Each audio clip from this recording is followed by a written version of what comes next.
Saludos a todos amigos, la situación empieza a desarrollarse de manera muy preocupante para todos, absolutamente todos, sin excepción, los hombres en edad de reclutamiento que residen en los países de la Unión Europea. Y de hecho, al mismo tiempo se hicieron hasta 3 declaraciones con la intención de privar de protección a los hombres en edad de reclutamiento ciudadanos de Ucrania. Y si es posible, incentivarlos a abandonar el territorio de la Unión Europea para que regresen a Ucrania y vayan al frente. Es una tendencia muy interesante, pero no todo es tan simple como parece. No se trata solo de declaraciones populistas, aunque en parte sí lo es, porque ya hay acciones concretas y proyectos de ley específicos que demuestran que pueden endurecer las medidas. Bueno, tal vez no de inmediato, pero esa tendencia existe hoy en día. De hecho, vamos a analizar las 3 declaraciones y además revisaremos todo lo que está sucediendo tras bambalinas y de lo que no se habla públicamente. Pero es muy fácil de rastrear si tienes el deseo de hacerlo. Y vamos a empezar. En primer lugar, en la Unión Europea pueden privar a los hombres ucranianos del derecho a la protección contra la guerra. En mi opinión, no es del todo lógico que muchos hombres sujetos al servicio militar que no tienen derecho a salir de Ucrania, al cruzar la frontera de inmediato, reciban protección temporal. Esto lo informó la representante especial para asuntos de ucranianos en la Unión Europea, Johansson. Así respondió a la solicitud sobre la protección de los ucranianos en la Unión Europea después de marzo de 2027. Es decir, una de las opciones para extender el programa sería excluir de la protección a los hombres aptos para el servicio militar. Y se informa que las discusiones continúan, pero no se apresuren a entrar en pánico porque esto aún no es todo. Y ahora pasamos a lo más interesante. Concretamente, esta declaración fue hecha, no sé, hoy hace 10 minutos y hoy mismo ustedes estarán viendo este video. Suscríbanse también al canal, por cierto, no olviden dejar su like y escribir su opinión en los comentarios de este video. Ahora vamos a hablar de declaraciones concretas. Y primero, una declaración desde Chequia. Okamura, ¿y quién es él en general y por qué hay que leer sus palabras con atención pero sin pánico? El líder del movimiento checo SPD, Tomio Okamura, declaró que Chequia supuestamente está negociando con la Unión Europea sobre la posible finalización de la protección temporal para los hombres ucranianos en edad de reclutamiento. Según él, para esto se necesita el apoyo de otros países de la Unión Europea. Primero, ¿quién es Okamura? Es el líder del partido ultraderechista SPD Libertad y Democracia Directa y presidente de la Cámara de Diputados del Parlamento checo. El partido obtiene entre 10 y 11 votos en las elecciones. Así, Okamura construye su marca sobre la retórica antimigrante y antiucraniana. Esto es un momento muy interesante porque el propio Okamura en realidad es 50% checo y 50% japonés, nació en Japón. Luego vivió hasta los 6 años en Japón, después se mudó a Chequia y luego volvió a mudarse a Japón. Y en ambos lugares lo discriminaron y luego regresó a Chequia y empezó a dedicarse a los negocios. O sea, de hecho, una persona que en sí misma es migrante está construyendo una política antimigratoria en Chequia. Eso es, en mi opinión, un momento muy interesante. ¿Qué piensan al respecto? Escríbanlo en los comentarios. Algo importante, él no es miembro del gobierno y el partido SPD, de hecho, está en la oposición al gobierno actual. Pero eso tampoco trae mucha alegría porque el gobierno que hay hoy en día en Chequia, de hecho, sigue la misma, digamos, la misma retórica. Chequia no puede aprobar tales cambios por sí sola, ya que la protección temporal está regulada por la legislación europea. El gobierno del país ya ha iniciado negociaciones. Negociaciones con otros estados de la Unión Europea. Mednar discutió este tema con el ministro del Interior de Alemania, Dobrindt. Y este es Metnar, el ministro del Interior de Chequia. Y las partes acordaron iniciar debates sobre el ajuste de las condiciones. Es decir, de hecho, lo que dijo Okamura, a quien ni siquiera hay que escuchar porque no tiene poder real, bueno, él dijo lo que de todos modos ya está haciendo el gobierno checo. Por eso no son muy buenas noticias para los ucranianos que viven en Alemania, que viven en Chequia y para los ucranianos, por cierto, que viven en Polonia. Y, en principio, la declaración de Johansson que quiere, y vemos que realmente quiere privar de protección a los hombres ucranianos en edad de reclutamiento para enviarlos de regreso a Ucrania, a la guerra, Eso tampoco suma nada positivo. Bueno, sigamos. Él aboga por la finalización lo más pronto posible de la protección temporal para todos los ucranianos en Chequia. Y los argumentos de Okamura son supuestamente irrefutables, entre comillas, por supuesto. Hay demasiados ucranianos aquí. Algunos supuestamente viajan regularmente a Ucrania de vacaciones. Y después de que termine la guerra, la protección temporal perderá sentido. Después de que termine la guerra, por supuesto, la protección temporal perderá sentido. Pero vemos que ahora los acontecimientos se están desarrollando un poco diferente. Se están desarrollando cuando no hay fin a la guerra. Y vemos lo que está pasando ahora. Exactamente las mismas declaraciones se escuchan tanto de Johansen como representante especial de la Unión Europea para los refugiados ucranianos como en Chequia, Polonia y Alemania. Es decir, en 3 países donde hoy en día se encuentra la mayor cantidad de refugiados de Ucrania. Y de hecho, ahora están considerando la opción de quitar la protección temporal a los hombres, a pesar de que la guerra continúa y de que esto podría poner en peligro sus vidas si regresan a Ucrania. Así es, ya sabes. Dobles estándares europeos, como se suele decir.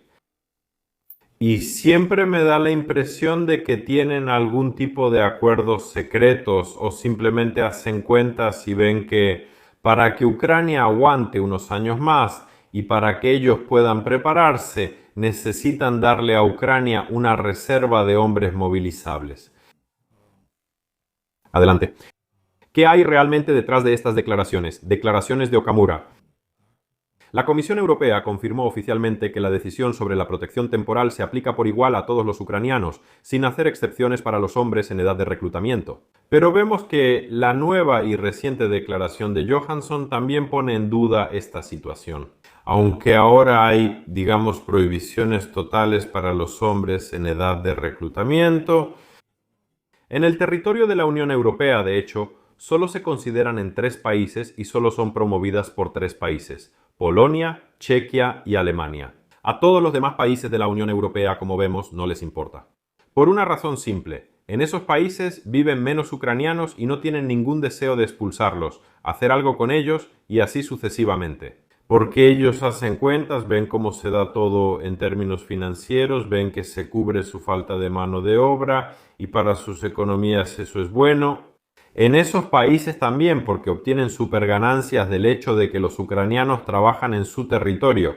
Pero de nuevo, la retórica continúa. Y en mi opinión, esa retórica está más dirigida al público interno, a una audiencia interna antiucraniana, que al exterior. Lo que también es muy bueno para todos los ucranianos en el territorio de la Unión Europea es que las negociaciones sobre la posibilidad de terminar la protección para los hombres ucranianos avanzan con dificultad. De hecho, Okamura mismo lo dijo en esa misma declaración. Dijo que no es tan fácil lograrlo. Hay muchos obstáculos en la legislación europea y así sucesivamente. Y personalmente no creo que esta idea se vaya a realizar, pero se pueden hacer tales declaraciones. Pero, de nuevo, esto es simplemente coquetear con la audiencia radicalmente antiucraniana para poder atraerla a su lado en las próximas elecciones parlamentarias o presidenciales en tal o cual país. Por eso esto ocurre tanto en Polonia como en Chequia y en Alemania. Es decir, allí donde, de hecho, los ciudadanos de Ucrania se han convertido en un instrumento político y no en una categoría de extranjeros que merece protección. O sea, por un lado dicen que nos ayudan humanitariamente, que son tan buenos, pero por otro lado nos utilizan. De hecho, una categoría como los ucranianos se utiliza para resolver sus propios problemas internos, para ganar puntos políticos y no dudan en recurrir, por así decirlo, a las manipulaciones más sucias. Pero, de nuevo, es lo que hay. Adelante. Sobre el gobierno de Bibaš en Chequia, también hay un punto importante que podría extenderse a todos los países de la Unión Europea. De hecho, Bibaš llegó al poder con una retórica antiucraniana. Entonces, él en su página de Facebook prometió preparar y presentar cambios a la ley Lex Ucrania antes de finales de mayo, para detener el abuso de beneficios por parte de los ucranianos. ¿Cuáles? Escriban. Los que viven en Chequia alguna vez han abusado de los beneficios en su vida. ¿Y qué tan común es este fenómeno en Chequia? ¿Qué planean hacer exactamente? la cancelación de ciertos beneficios para los ucranianos al registrar automóviles y la introducción de una inspección técnica obligatoria para autos con placas ucranianas. Igualar las reglas para recibir prestaciones sociales con las que aplican para los ciudadanos checos. Reforzar la verificación de las condiciones de vivienda y trabajo, en particular la existencia de seguro médico y empleo legal. Sí, empleo legal. ¿Qué significa esto en la práctica para las personas? En primer lugar, igualar los pagos a los estándares checos para la mayoría significa una reducción del apoyo. Aunque, de nuevo, Chequia tiene muchas oportunidades de trabajo, la mayoría de los ucranianos trabaja. Y seamos sinceros, que dejen de decir que ayudan mucho y que dejen en paz a la gente. Y la gente trabajaría, pagaría impuestos y no tendrían ningún problema. Pero, de nuevo, esto solo es posible cuando a los ucranianos no los usen como esa categoría de la sociedad a la que se le puede echar la culpa de todo y descargar sus propios errores, culpando de todo a Ucrania y a los ucranianos. Eso es. Siguiente. Segundo, la inspección técnica de los autos con placas ucranianas, es decir, un requisito específico, será necesario hacer la revisión técnica a sus autos. Y tercero, controles reforzados, es decir, más riesgos para quienes trabajan ilegalmente o no cumplen con las condiciones de estancia en el país. Eso es. Y también hay un contexto importante en todo esto. Bibash reaccionó de manera emocional y llamó mentirosos a los medios y empezó a demostrar que su gobierno no está suavizando, sino al contrario, está endureciendo las reglas de estancia para los ucranianos.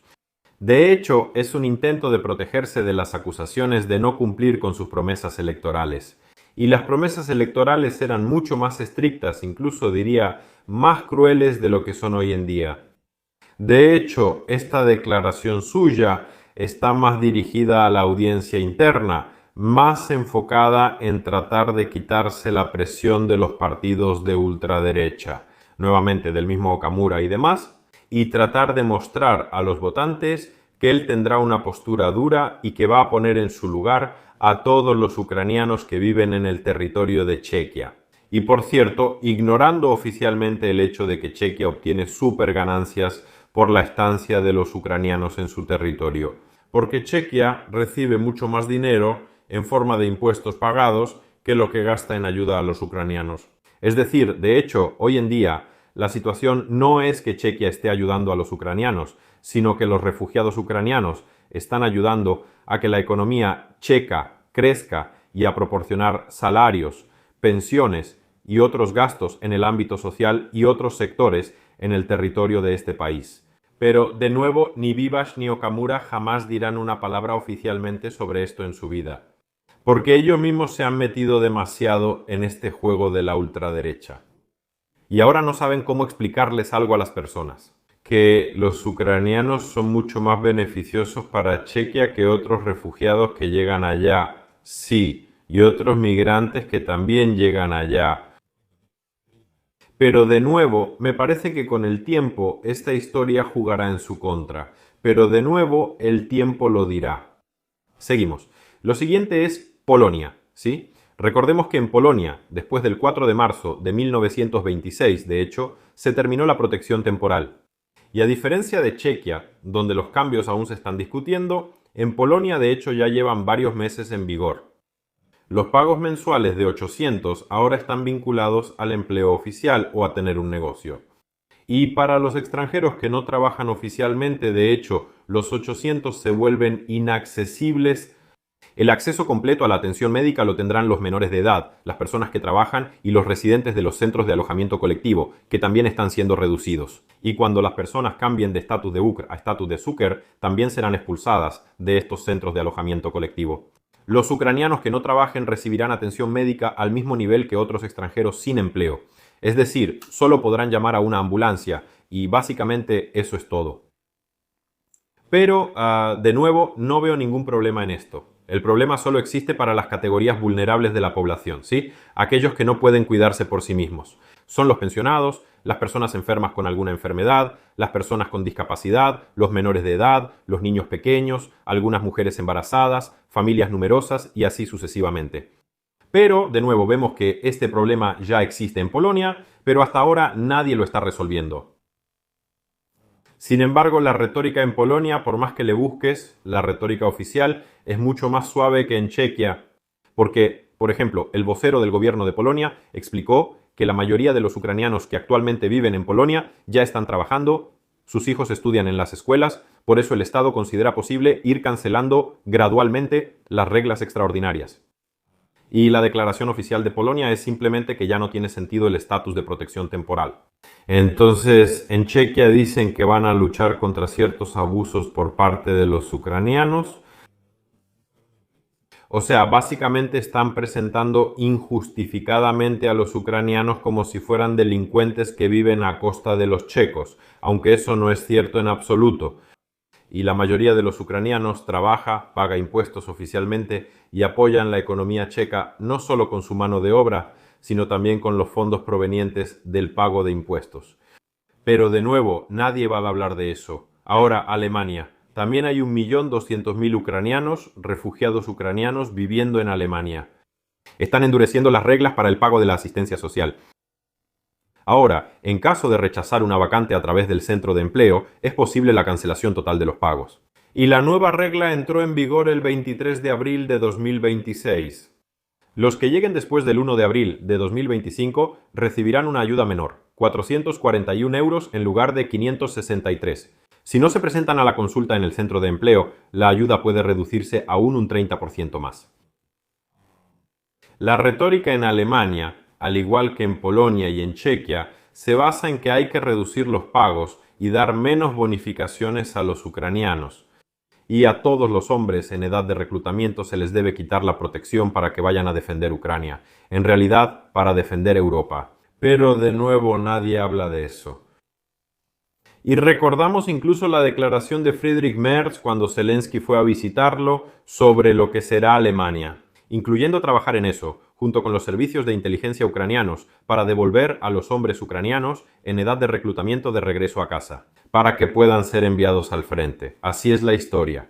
Y aquí también hay un momento muy interesante.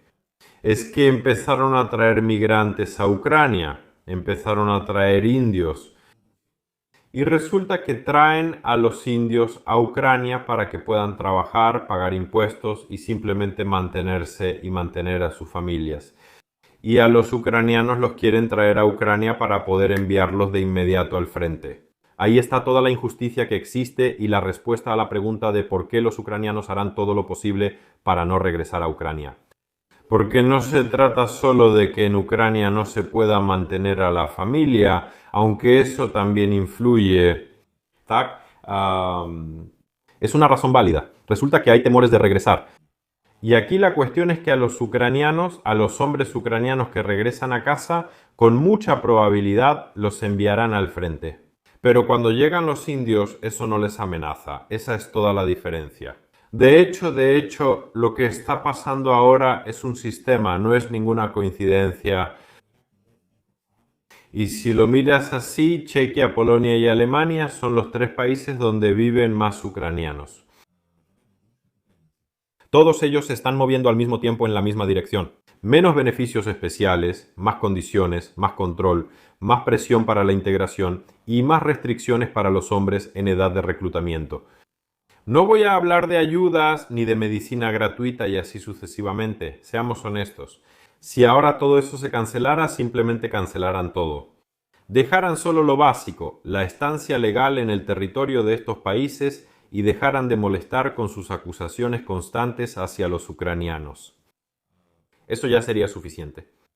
Eso es. Pero vemos que siempre dejan alguna tontería, algún detalle pequeño, para luego poder decir que los ucranianos viven a costa de ellos y que en sus países la situación es así y así por culpa de los malditos ucranianos, que ellos tienen la culpa de todo. Ahora esa es la retórica. Solo se nota un poquito de manera oficial, pero si la situación continúa, si la crisis en el territorio de la Unión Europea se profundiza económicamente, entonces ten por seguro que los gritos de que los ucranianos tienen la culpa de todo se intensifiquen en el debate interno. Sigamos. ¿Qué hacer en la práctica? Si simplemente vives en cualquier país de la Unión Europea, definitivamente suscríbete a mi canal para no perderte las actualizaciones. Las que se refieren a la protección temporal serán para después del 4 de marzo de 2027 porque es hasta finales de mayo y aquí de hecho nos quedan solo 12 días incompletos. En este periodo nos prometieron detalles concretos sobre la protección temporal.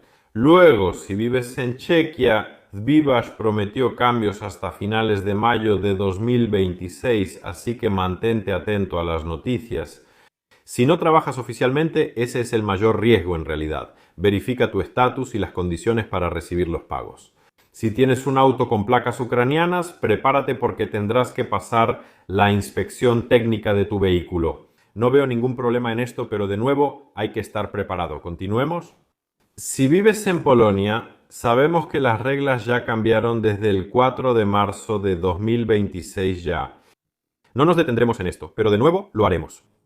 Para Chequia solo hay un consejo. Trata de evitar al máximo cualquier infracción, incluso las menores, incluso estacionarte mal, cualquier conflicto, exceso de velocidad y así sucesivamente. Porque cualquier cosa que hagas en Polonia puede ser interpretada por la Guardia Fronteriza como motivo para deportarte a Ucrania, bajo el pretexto de que tu comportamiento amenaza el orden público en territorio polaco. Ahora mismo esta es una de las formas más populares, una de las opciones más comunes de deportar a los ucranianos de regreso a casa. Entonces, vemos que tampoco dudan en hacer esto, así que sean lo más cuidadosos posible. Si ya tienen algún problema, probablemente sea mejor abandonar el territorio de Polonia por completo, para no andar mirando atrás y pensando si no te van a romper la puerta a las 6 de la mañana, para que no te lleven al centro de la Guardia Fronteriza y de ahí te deporten a Ucrania. Pero, de nuevo, esto aplica para quienes ya tienen alguna infracción y así sucesivamente. Tercero, si vives en Alemania, desde el 23 de abril, si rechazas al menos una vez una vacante que te ofrezca el centro de empleo, pueden cancelar los pagos, pueden reducir los pagos, incluso pueden cancelar los pagos por completo. Así que también tengan cuidado y tengan esto en cuenta. La conclusión que podemos sacar: la retórica realmente se está intensificando, y cuanto más cerca estamos de la decisión sobre qué pasará con los ucranianos después del 4 de marzo de 2027, más conversaciones hay sobre que sí, la protección temporal debe extenderse, pero debe limitarse para los hombres en edad de reclutamiento. De hecho, legalmente esto no se puede hacer, digamos, en toda la Unión Europea. La protección temporal debe cancelarse por completo para todos. Y luego introducir algún tipo de estatus especial y ahí no dar estos estatus a los ucranianos en edad de reclutamiento o continuar, y entonces, seamos honestos, a los hombres no les pasará nada. Nadie podrá hacer nada, pueden presionar con algunos pagos, pueden presionar con algunas condiciones adicionales, pero de nuevo no pueden simplemente extender sin más la protección temporal para todos, excepto para los hombres en edad de reclutamiento. Porque existen las convenciones europeas, las legislaciones europeas y las directivas que prohíben directamente la discriminación por sexo, por edad y en principio por cualquier otra característica. Por eso no va a pasar, pero de nuevo, puede haber muchas de esas conversaciones, no crean mucho en eso, sí, cuiden sus nervios, como se dice. Si sucede algo más serio, definitivamente lo informaré en mis nuevos videos, así que asegúrense de suscribirse y activar la campanita debajo del video para no perderse las notificaciones de los nuevos videos. Y recuerden que en la primera mitad del día y en la segunda mitad del día, todos los días, en mi canal salen videos nuevos, así que no olviden entrar y verlos, incluso si no les llegó la notificación. Les deseo a todos, amigos, un buen día y hasta la próxima.